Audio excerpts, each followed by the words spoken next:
ஜவஹர்லால் நேரு. இந்தியாவின் முதல் பிரதமரான ஜவஹர்லால் நேரு 1889ஆம் ஆண்டு நவம்பர் 14ஆம் தேதி உத்தரப்பிரதேச மாநிலம் அலகாபாத்தில் ஒரு பணக்கார காஷ்மீரி பிராமண குடும்பத்தில் பிறந்தார். 16 வயது வரை நேரு ஆங்கில ஆட்சியாளர்கள் மற்றும் ஆசிரியர்களால் வீட்டிலேயே கல்வி கற்றார். பணக்கார பெற்றோர்களின் குழந்தையான நேரு தனது கல்விக்காக பிரிட்டனுக்கு அனுப்பப்பட்டார். 1907ஆம் ஆண்டு கேம்பிரிட்ஜில் உள்ள ட்ரினிட்டி கல்லூரியில் பட்டம் பெற்றார். பின்னர் லண்டனில் சட்டம் பயின்றார். இந்தியாவுக்கு திரும்பிய நேரு இந்திய தலைவர்களின் அரசியலமைப்பான இந்திய தேசிய காங்கிரஸில் இணைந்து பணியாற்றினார்.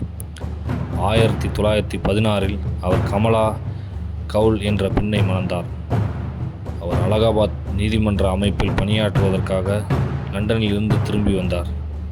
முதலாம் உலகப் போரை தொடர்ந்து அவர் பிரிட்டிஷ் அரசியல் தணிக்கையின் தீவிர எதிர்ப்பாளராக ஆனார்.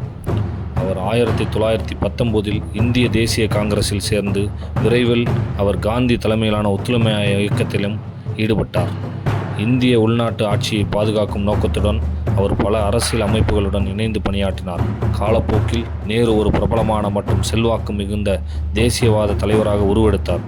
குறிப்பாக வட இந்தியாவில் 1920இல் அலகாபாத் மாநகராட்சியின் தலைவராக தேர்ந்தெடுக்கப்பட்டார்.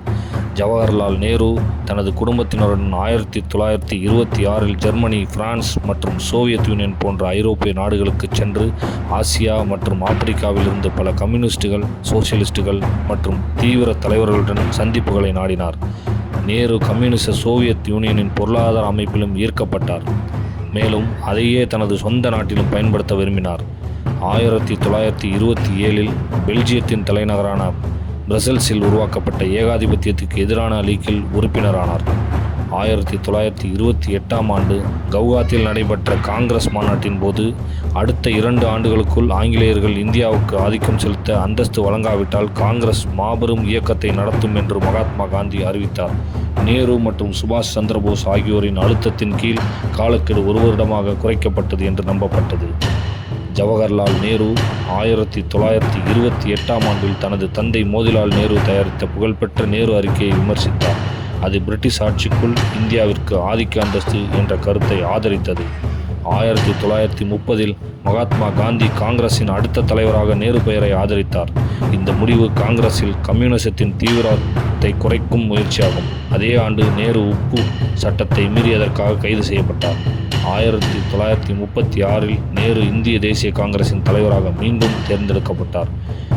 கட்சியின் லக்னோ அமர்வில் வயதான மற்றும் இளம் தலைவர்களுக்கு இடையே கடும் வாக்குவாதம் ஏற்பட்டதாக வட்டாரங்கள் தெரிவித்தன. கட்சியின் இளம் மற்றும் புதிய தலைமுறை தலைவர்கள் சோசியலிசத்தின் கருத்துக்களின் அடிப்படையில் ஒரு சித்தாந்தத்திற்காக வாதிட்டனர். 1942 வெள்ளையனை வெளியேறு இயக்கத்தில் நேரு பூர்ண ஸ்வராஜ் அல்லது இந்தியாவிற்கு முழுமையான அரசியல் சுதந்திரத்திற்காக கடுமையாக போராடினார். அவர் அதே ஆண்டு ஆகஸ்ட் 8ஆம் தேதி அன்று கைது செய்யப்பட்டு ஜூன் 15, 1945 வரை சிறையில் அடைக்கப்பட்டார். விடுதலைக்கு பிறகு அவர் பிரிட்டிஷ் அரசாங்கத்துடன் தொடர்ச்சியான கடுமையான விவாதங்கள் மற்றும் பேச்சுவார்த்தைகளில் ஈடுபட்டார். இது இறுதியில் 1947இல் சுதந்திரத்தை அடைய வழிவகுத்தது. கடந்த வைஸ்ராய் லார்ட் மவுண்ட்பேட்டனால் முன்மொழியப்பட்ட நாட்டின் பிரிவினைக்கு எதிரான கடுமையாக போராட்டங்களில் அவர் ஈடுபட்டார்.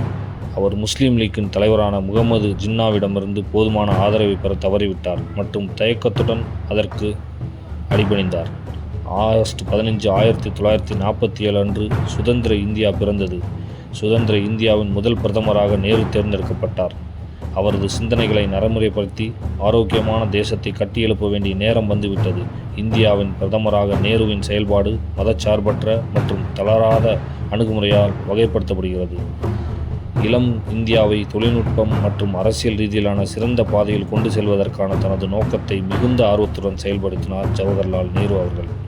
அவர் பல சமூக பொருளாதார சீர்திருத்தங்களை செயல்படுத்தினார் மற்றும் விரைவான தொழில்மயமாக்குதலுக்கு வழிவகுத்தார். 1949ஆம் ஆண்டு ஜவஹர்லால் நேரு இந்தியாவின் அவசர உணவு பற்றாக்குறைக்கு தீர்வு காணும் நோக்கில் அமெரிக்காவுக்கு சென்று முதல் பயணத்தை மேற்கொண்டார். 1951ஆம் ஆண்டில் ஜவஹர்லால் நேரு விவசாய உற்பத்தியை அதிகரிப்பதை வலியுறுத்தி நாட்டின் முதல் 5 ஆண்டு திட்டத்தை தொடங்கி வைத்தார். 1962இல் நடந்த சீன இந்திய மோதலின் வேர்களில் வரலாற்றின் பல உண்மைகள் உள்ளன. 1959ஆம் ஆண்டு திபெத் கிளர்ச்சியை தொடர்ந்து தலாய் லாமா நாடு கடத்தப்பட்டு பின்னர் இந்திய அரசு அவர்களுக்கு அடைக்கலம் அளித்தது. இந்த அடைக்கலம் கொடுக்கப்பட்டதானது சீனாவை எரிச்சலடை செய்து, அது மட்டுமின்றி அருணாச்சல பிரதேசத்தில் உள்ள மக்மோன் கோடு மற்றும் காஷ்மீரின் லடாக்கில் உள்ள அக்சாய் சின் பகுதி தொடர்பான எல்லை தகராறுகளும் இந்தியா சீனா கசப்பை அதிகரித்தன.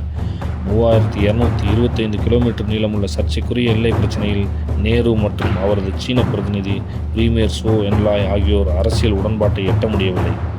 அக்டோபர் 20, 1962 மக்கள் விடுதலை இராணுவம் 2 சர்ச்சைக்குரிய முனைகளிலிருந்து ஒரே நேரத்தில் இந்தியாவை தாக்கியது. அவர்கள் சுசூலில் உள்ள ரெசாங்லா மற்றும் அருணாச்சல பிரதேச தவாங் ஆகிய பகுதிகளை கைப்பற்றினர். ஆயுத மோதலுக்கு ஒரு மாதத்திற்கு பிறகு சீனர்கள் நவம்பர் 20, 1962 அன்று போர் நிறுத்தத்தை அறிவித்தனர்.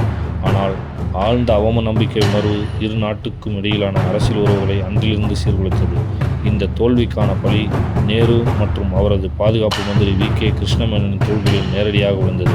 பன்மைத்துவம், சோசியலிசம் மற்றும் ஜனநாயகம் ஆகியவற்றில் மிகுந்த நம்பிக்கை கொண்ட நேரு இந்தியாவை மதச்சார்பற்ற நாடாக அதன் 1000 ஆண்டுகள் பழமை கலாச்சாரத்திற்கு பாரம்பரியத்திற்கு ஏற்றவாறு உருவாக்க முற்பட்டார்.